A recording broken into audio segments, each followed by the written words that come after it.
صفحه رقصان یا سواش پلت باعث میشه که شما بتونید اهرام به این متصل میشه. این که ثابته. این شکلی بیاید در حال چرخش هست. چیکار کنیم؟ بیایم بهش فرمان.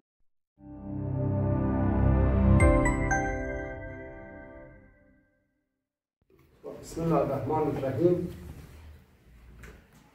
امروز ما میخوام راجع به یکی از قسمت‌های اصلی هدایت هلیکوپتر صحبت کنیم. این قسمت سواش پلیت هست و جزء فرامین به حساب میاد. یعنی شما در کابین خلبان هر اهرم یا هر فرمانی رو صادر می‌کنه از کابین دقیقاً به قطعه به نام سواش پلیت وارد میشه. که این سواش پلیت به زبان دیگه بهش میگن صفحه رقصان. صفحه رقصان یا سواش پلیت باعث میشه که شما بتونید هلیکوپتر رو هدایت کنید، فرمان‌ها رو از کابین به ملخ‌های در حال چرخش هدایت کنید.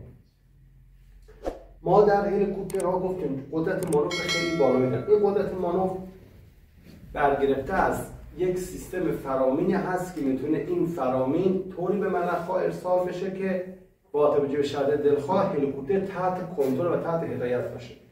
خب شما به یک هلیکوپتر ملاحظه بفرمایید که این هلیکوپتر وقتی ملخ‌هاش در حال گردش هست باید در حالت مختلف زاویه ملخ تغییر کنه. یعنی وقتی هلیکوپتر میخواد از جاش بلند بشه باید زاویه که صفر هست مثبت بشه، بین 3 تا 13 درجه. خب و این اتفاق چجوری میتونه از داخل کابین به این ملخ در حال چرخش اتفاق بیفته؟ توسط قطعه به نام سواش پلیت. یعنی اگر سواش پلیت نباشه هلیکوپتر قابل هدایت نیست. یعنی شما میتونید فرامین رو از قسمت ثابت به قسمت متحرک انتقال بدید. خب شما می‌بینید ملخ در حال چرخشه. خب حالا ما می‌خوایم ملخی که در حال چرخش هست چیکار کنیم؟ بیایم بهش فرمان بدیم. این فرمان پس تکرار کنم از سواش پلیت میاد. سواش پلیت ها از 3 تا قسمت اصلی تشکیل میشن. یعنی یک قسمت هست متحرک، یک قسمت هست ثابت و یک قسمت هست که بهش میگن قسمت پشتیبانی یا ساپورت که یک قسمت گویی کاسه‌ای هست. یک قسمت گویی کاسه‌ای که اجازه میده شما سواش پلیت رو به هر شکلی میخواین چیکار کنین قرارش بدین. البته فرقی که الان این سواش پلیت با این قطعات من داره اینه که این قطعات گرد هیچ فرق با این قطعه نداره. یعنی تمام قطعات این با این یکی هستش، فقط شکلش فرق میکنه.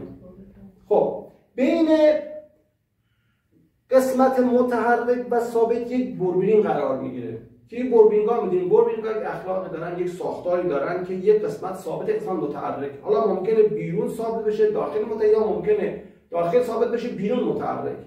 دقیقاً این مثلا چرخ خودرو یا خیلی از قطعات شما ببینید اون بربرینگی که چیکار میکنه میاد این عمل رو تسهیل میکنه. خب پس بین قطعه ثابت و متحرک قطعه به نام بربرینگ قرار گرفته. ما میگیم البته بربرینگ منظورم بیرینگه، چون بربرینگ خودش طبقه بندی داره. ما لیدر بیرینگ داریم، رولر بیرینگ داریم، وول بیرینگ داریم. اینا کار ندارن به ساختار ساختمان. سوال ما اینجا میگیم بیرینگ. خب ایرانیه. نه خود بیرینگ کلمه انگلیسیه. یاتاقان یعنی بیرینگ کلمه‌ش ریشش ترکیه. بله. خب اینجا ما پس میگم ما از یک سواش از 3 تا قسمت تشکیل میشه. یک سواش پلیت یا صفحه رقصان. چرا بهش میگن صفحه رقصان؟ چون این دیسک توی این چیکار میکنه؟ قشنگ میرقصه، اینجور بازی میکنه. چون میرقصه و بازی میکنه میگن صفحه رقصان. خب حالا ما در یک هلیکوپتری که اینجا شما ملاحظه روی میز ما 2 تا حداقل هر هلیکوپتر حداقل با 2 تا ملخ داشته. شما هلیکوپتر تک ملخ ندارید، 2 تا 2 3 4 5 6 8 تعداد ملخ ها هستش. خب این ملخ ها از وسط به توپی متصل شدن و باز بین توپی و این محور یک بیرینگ بندی توسط توپی انجام شده که حالا تو جلسات بعدی من جزئیات توپی رو میگم که چه ساختاری داره که به ملخ اجازه میده بازی کنه. پس ما میایم اینجا یک بیرینگ اینجا داریم، بیرینگ هم اینجا، و این ملخ اجازه میدیم که توی ریشه خودش بتونه حرکت کنه. این حرکت کردن ریشه خودش برگرفته از وجود یک بیرینگ توی ریشش هست. اگه این بیرینگ نباشه این ملخ بازی نمیکنه. خب توی عکس دقیقاً بیرینگ کجا میشینه؟ توی عکسی کشیده اینجا قرار میگیره، توی این قسمت. عرض کردم توی جلسات بعدی وقتی من میام توپی اصلی تشریح میکنم خواهید دید که چه قطعاتی توی داخل توپی قرار گرفته که بتونه اجازه بده ملخ زاویه پیدا بکنه، چون ثابت نیست زاویه باید پیدا بکنه. خب ما میایم اینجا باز در قسمت بالا، یعنی در اینجا یک شاخک قرار میدیم به قسمت بیرون ملخ. به قسمت بیرون یک دونه شاخک قرار میدیم که این قسمت رو توی فیلم یک لحظه ملاحظه خواهید.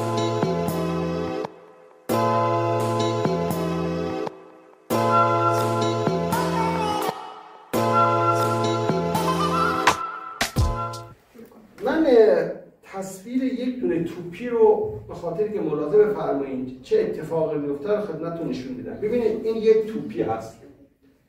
این توپی دو تا شاخک روش قرار گرفته و این شاخک ها بازی میکنن. ببینید این شاخک داره بازی میکنه، یعنی زمانی که روی لکوت این شکلی قرار میگیره، این وقتی این شاخک حرکت میکنه باعث میشه که ملخی که داخل این قرار گرفته بتونه چکار کنه؟ بازی کنه. پس ما فرامین رو از طریق سواش پلیت میایم به این توپی منتقل میکنیم و این توپی وقتی داره گردش میکنه اون زاویه رو به ملخ میده. خب چون ما بحث در حال حاضر روی توپی نیست، روی سواش پلیت هست، فقط میخواستم عرض کنم که چطوری میاد فرامین از قسمت ثابت به متحرک منتقل. خلبان میاد فرض بفرمایید دو تا دستک برای اداره هلیکوپتر داره، یکی به نام گام کلی یا کالکتیو، یکی در گام جانبی به نام سایکلیک. شما میدونید وقتی که گام کلی رو میکشه هلیکوپتر با این کشیدن این گام کلی از جاش بلند میشه، هیچ یعنی گام این اهرم همچنان نگه داره، هلیکوپتر همچنان سمت بالا حرکت میکنه و مقداری که این کالکتیو حرکت میکنه برابر باشه میشه با مقداری که داره به این میده. یعنی هر چی بیشتر به این بیشتر داره زاویه میده، هر چی کمتر که میگه کمتر زاویه میده. ملخ اصلی منظور؟ بله ما الان کلا روی ملخ اصلی رو صحبت میکنیم. خب پس خلبان وقتی میاد این اهرم رو میشه چه اتفاقی میفته که این میاد زاویه‌اش کم و زیاد، زاویه پره کم و زیاد میشه؟ این فرامین دقیقاً میاد به کجا؟ میاد به قطعی به نام سواش پلیت، یعنی میاد این رو از جاش کاملا اینجوری بلند میکنه. زمانی که شما کالکتیو رو میکشین این قطعه کامل میره بالا، ببینید میشه میره بالا میاد پایین، میره بالا میاد پایین. خب وقتی شما کالکتیو این میره بالا چه اتفاقی میفته؟ اینجا در اینجا شما جای دو تا شاخک رو ببینید، اینجا دو تا میله که ما بهش میگیم شاخه، دو تا میله میاد دقیقاً به این قسمت، میاد به این قسمت، یعنی اینو چیکار میکنه؟ زاویه میده اینجوری. وقتی این زاویه پیدا میکنه باعث پره در حال گردش مثل پیچی که تو مهره حرکت میکنه بره بالا یا بیاد پایین. اینجا ارزم شدیم.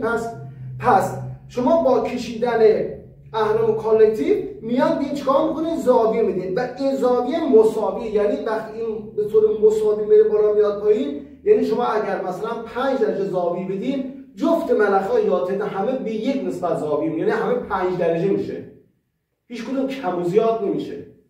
خب این قسمت شاخک های دارن بازی میکنن، این شاخک ها متصل میشن به قسمتی که در حال گردش با توپی هست، یعنی به این قسمت یعنی داره فرض کنیم پرها میچرخن، این هم داره باش میچرخه ولی این ثابته. ببینید الان دوستان ملاحظه کنید این الان میچرخه ولی این ثابته. پس فرامین ما میاد به این وارد میشه چون این ثابته دیگه. خب حالا شما وقتی فرامین ثابته، وقتی اینو هی بالا پایین میکنی این داره تون میچرخه دیگه، لذا اون پرها چی میشه؟ مثبت یا منفی میشه، حرکت میکنه. خب ما حالت کلاش درسته؟ خلاص کنه نه خلاص نمیکنه فقط زاویه بشه. وقتی منفی میشه چه اتفاقاتی به سمت پایین حرکت میکنه. خب حالا ما میخوام هلیکوپتر هدایت کنیم. پس کالکتیو چیکار میکنه؟ میاد به صورت مساوی به پرواز زاویه میده. حالا ما میخوایم هلیکوپتر به سمت جلو هدایت کنیم. چپ، راست، عقب، جلو.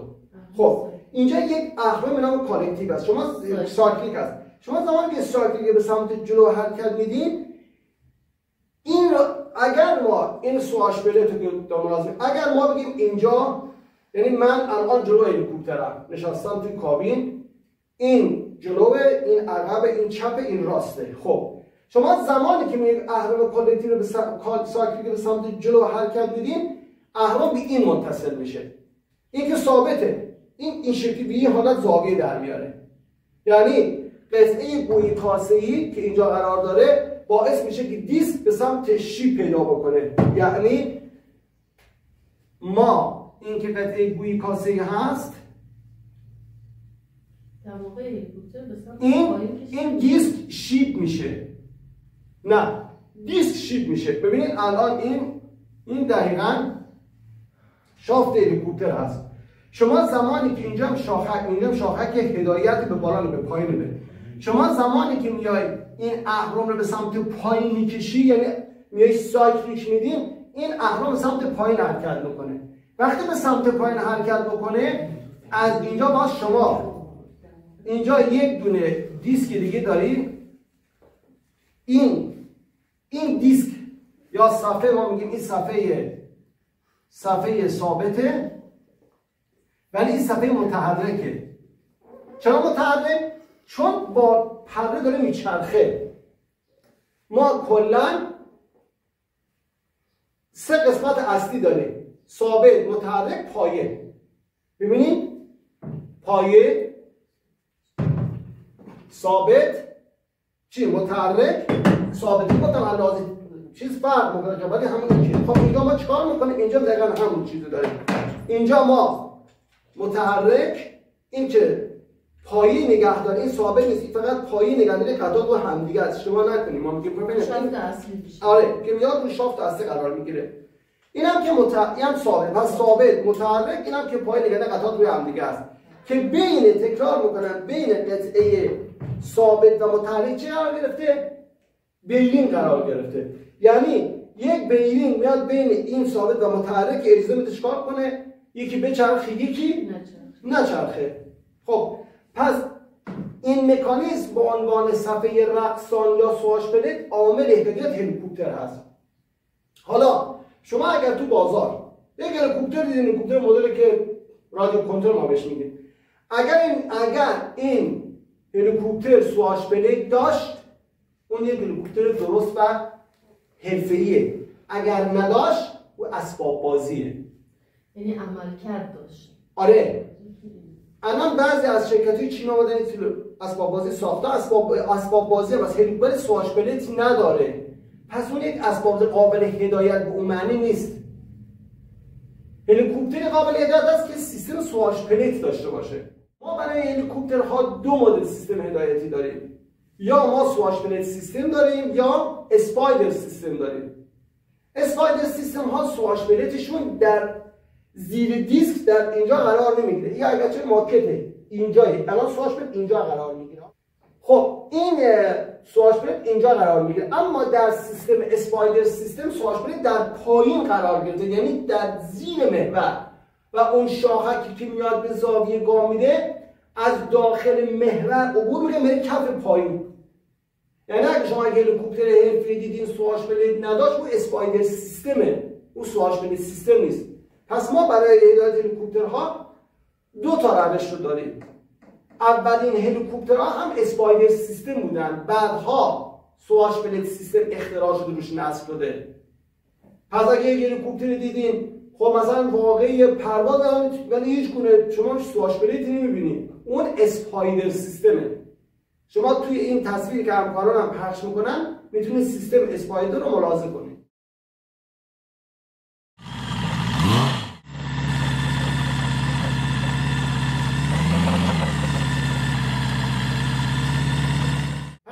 ما در هدایت هلیکوپترها به طور کلی یا اسپایدر سیستم داریم یا سواش پلیت سیستم داریم.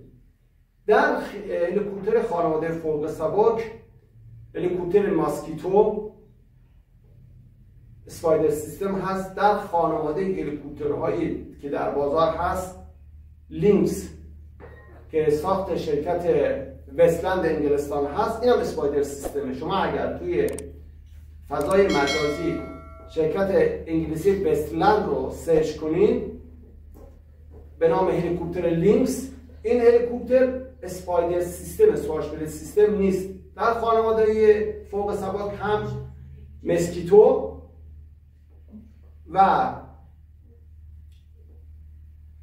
اجازه ندارم جز خانواده فوق سبک حساب میشن که اسپایدر سیستم هستن. اسپایدر سیستم این که شافت ملخ هست، اینم اگر ما بگیم توپی هست،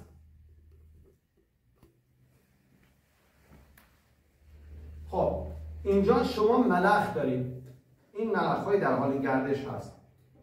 دقیقا هم اینجا شاخک هم داره، اما این شاخک در بالا این شکلی قرار گرفته، از بالا متصل میشه به شاخک. یعنی زمانی که شما دانشجویان عزیز، زمانی که شما این از داخل شافت اون کنترل کننده هدایت میشه، زمانی که شما میایید در داخل شافت یه میله رو حرکت میدیم سمت بالا، اون شاخک در بالا قرار گرفته، اینو مثبت منفیش میکنه. یعنی تمام فرامین از داخل شافت اصلی عبور میکنه، میاد در کف پایین. یعنی خلبان میاد در قسمت گویی کازی که در پایین قرار گرفته هدایت ملخ‌ها رو انجام میده. پس هیچ گونه شما در قسمت بالا چیزی میبینیم، فقط این میله هایی که اونم یک میله بیشتر نیست، فکر نکنید نه فقط یک میله، اون میله کج و راست بشه و هر نسبت که زاویه بگیره تاثیرش رو ملخ‌ها میذاره. از داخل شافت. آره، یعنی اون محور اصلی از داخل شافت عبور میکنه. یعنی شما همونجوری خدمتتون عرض کردم هدایت ها در پایین این شافت قرار گرفته، در بالا نیست، ولی در سواش پلیت اینجا قرار گرفته. یعنی شاخک ها به اصل حاشیه از کنار ملخ میاد به سمت گردان، ولی در اینجا نه، از داخل میاد.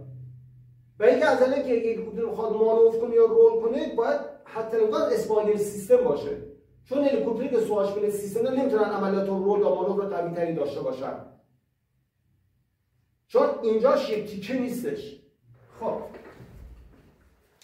ببینید در هدایت هلیکوپتر تکرار میکنم، شما با 3 تا عامل سر و کار دارید. یعنی هلیکوپتر از 3 تا عامل هدایت میشه.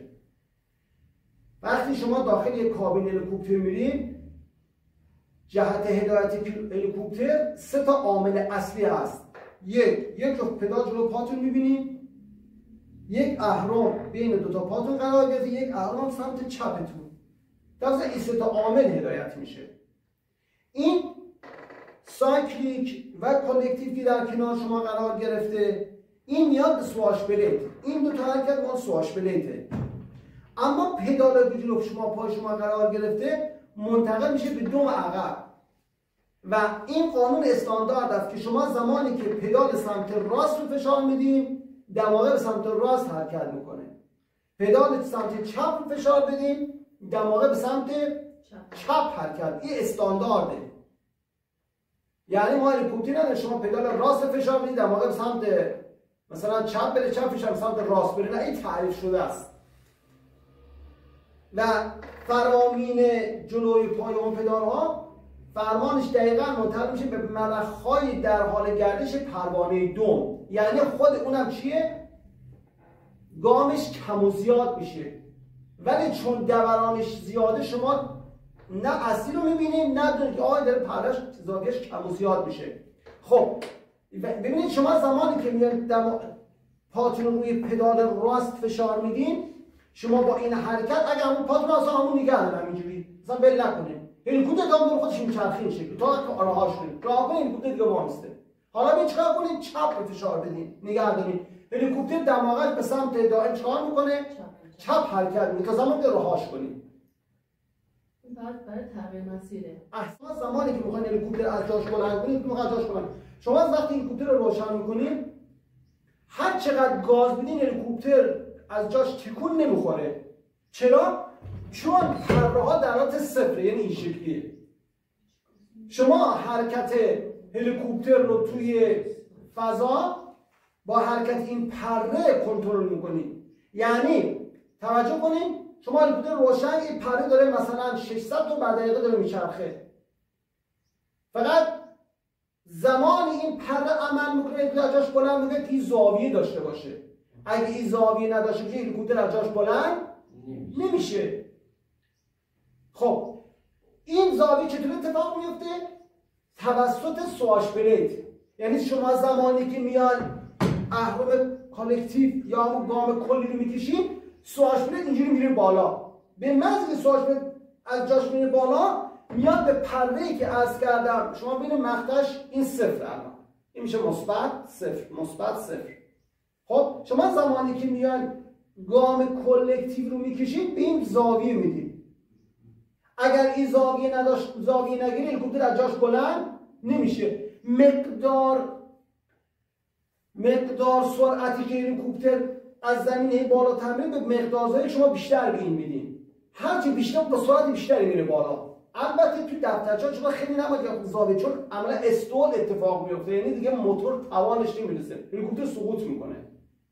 زمانی هم که شما من کلی دارم میگم، چون بلند شدن هلیکوپتر باز یک رابطه مستقیم با دسته گاز داره. و می‌بینید که دسته گاز روی خود چی قرار گرفته؟ کالکتیو قرار گرفته. حالا اینا من توی دوره‌های بعدی نشون میدم. خود کالکتیو که شما دارین میکشین گاز هم قرار، یعنی گاز میکشین.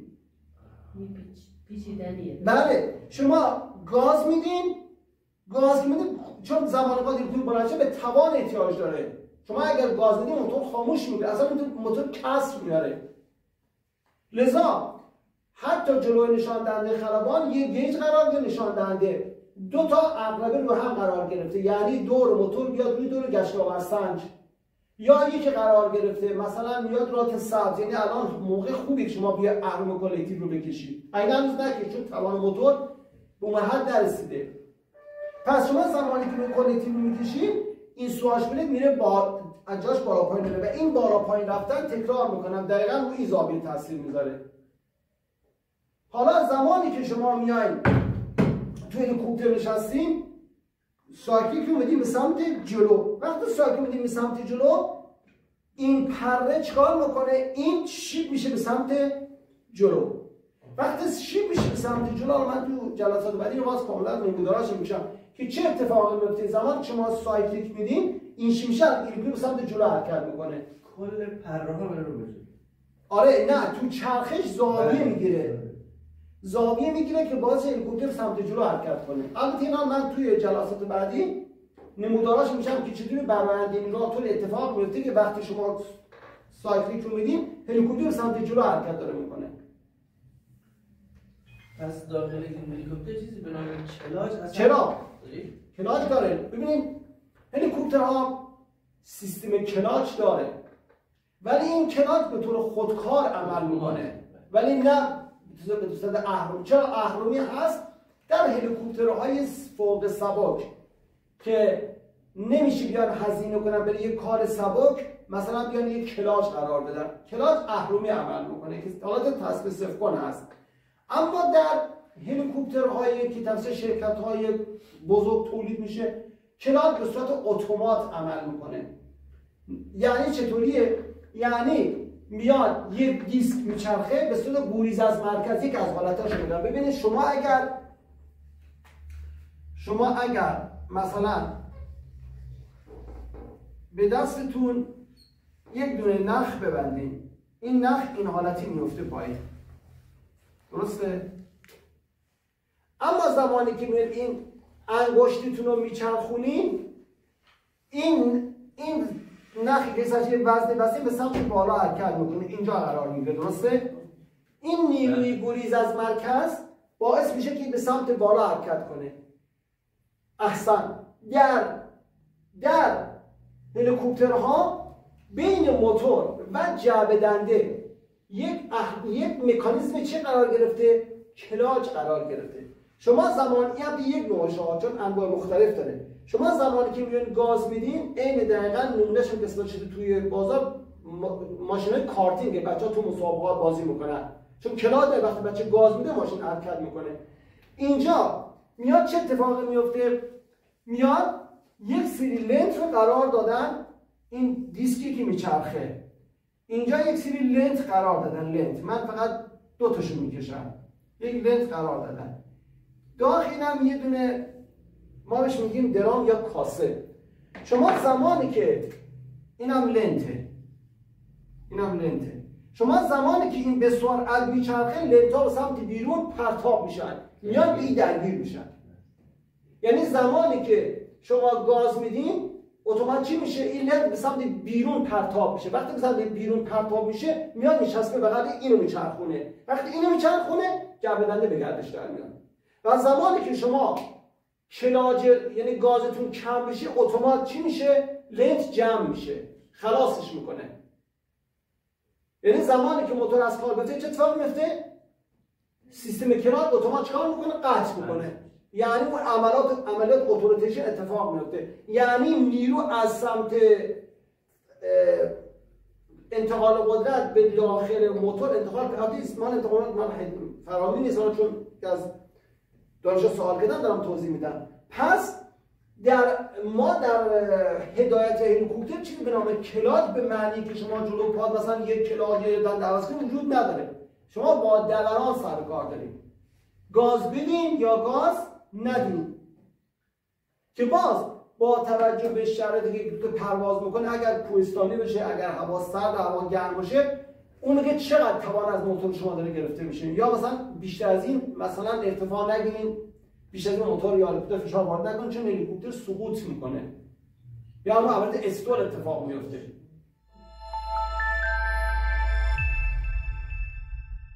روی اهرام کلکتیو فقط گاز میشینه، روی اهرام سایکلیک چی میشینه؟ ببینید دانشجویان عزیز،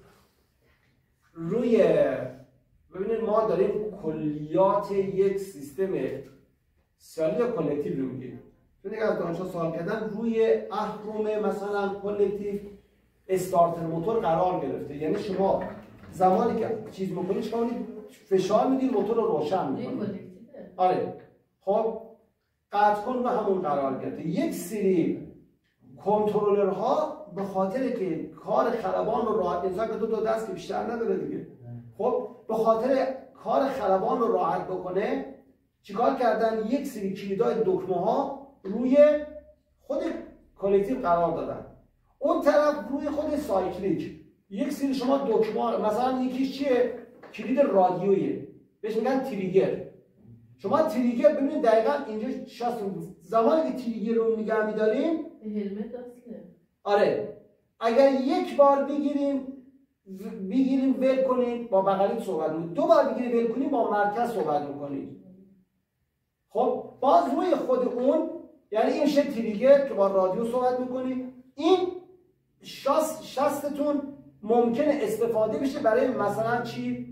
برای که شما بخواید مثلا از راکت ها استفاده کنید. فرض کنید هلیکوپتر مسلسل نصبه.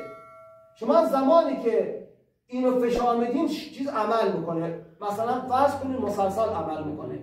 یا مثلا اگر هلیکوپتر سم باشه نازل سم عمل میکنه، سم رو رها میکنه. یا ممکنه روی همین شاسته که رو شاسی قرار گرفته چه قرار گرفته باشه؟ کنارش دکمه دیگه هم هست که مثلا وینچ یعنی چی؟ یعنی اون قرقره‌ای که وقتی هلیکوپتر هاور کرد میخواد که نجات بده، یه 30 میلیارد پایه کابل بده، اونجا چی با چه هم بازم همین شانس، ولی کنار سه چهار دکمه دیگه قرار گرفته که مثلا یکی ممکنه شما حالت به عنوان مثال راه کننده فشنگ باشه، یکی دیگه مثلا حالت عملگر وینچ باشه. پس خود روی اهرم سایکلیک حداقل 6-7 تا دکمه دیگه قرار بده که بر حسب عملیات هلیکوپتر تعریف میشه. اما عمل کرده واقعا ما فقط همینه، اونا دیگه حالت اضافه کننده داره، یعنی حالت پایه‌ای نداره.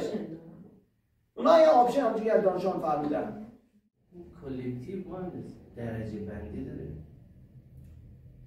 بله گاهی وقتا این به صورت کجا نشانگرش کجاست؟ نشانگر جلو کابین خلبانه، بعضی جاها داره، بعضی مثلا هلیکوپتر فرانسوی داره ولی هلیکوپتر دیگه نداره، شما میکشین مشخص میشه. خب درجه بندی داره، ناگفته نمانه خود همون چیز هم حالت دنده عمل میکنه، یعنی آره، یعنی وقتی حرکت میدین یک حالتی احساس میکنین مثلا تیک تیک تیک تیک حرکت میکنه. یعنی این البته در هلیکوپتری که به صورت تجاری ساخته میشه، نه در هلیکوپتر فوق سوار یا یک هلیکوپتر هومبت هست، اینا به هزینه اضافه میکنه، لذا وجود نداره. ولی در هلیکوپتر تجاری چرا؟ این هم قفل کن داره که حالا شما قفلش میکنید، هم وقتی حرکت دارین میدین قشنگ احساس میکنین دارین مثلا مثل بعضی از بلومات که روی دستگاه مثلا ضبط پخش هست، مشخص وقتی میچرخید یک دنده رو رد میکنه با خودش. چرخ دنده یا جدید آمده. بله بله دقیقاً اینطوری هست. گاهی وقتا که شما میایین اهرما رو حرکت میدین مثل سایکلی کلکتیو یا پدال ها، این در هلیکوپترهای سبک به بالا همزمان باید سیستم هیدرولیک رو به گردش در بیاره. یعنی شما زمانی که اهرم رو دارین میدین جلو، یک دونه سنسور چیکار میشه؟ فعال میشه. یعنی شما عملا وقتی رو دارین میدین جلو، این دست شما نیست که نیرو دست شما نیست که داره سواش رو کج میکنه، اون سیستم هیدرولیک عمل داره میکنه، اما اساسش همینه. یعنی میاد سنسور فرمان میده به حساب ایکس اکچویترها فرمان میدن به سنویدها و اون جک ها که در جلسات گذشته گفتم عمل میکنن. پس عمل هدایت هلیکوپتر همینه، ولی اینها ممکنه چی بشه؟ پیچیده تر بشه. تکرار میکنم اساس یکیه، ولی این که مثلا هلیکوپتر داره چه مأموریت چه اهمیتی، این آپشن ها ممکنه کم یا زیاد بشن.